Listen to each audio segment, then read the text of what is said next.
سيدنا مولانا محمد যে মানুষ মানুষের বেদনায়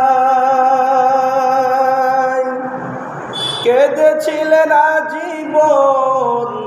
মদিনায় যে মানুষ মানুষের বেদনায় কেঁদেছিলেন আজীবন মদিনায় সেই মাটি সেই মানুষ সেই মাটি সেই মানুষ যদি হয় এত সুন্দর না জানি তাহলে তুমি কত সুন্দর আল্লাহুম্মা সাল্লি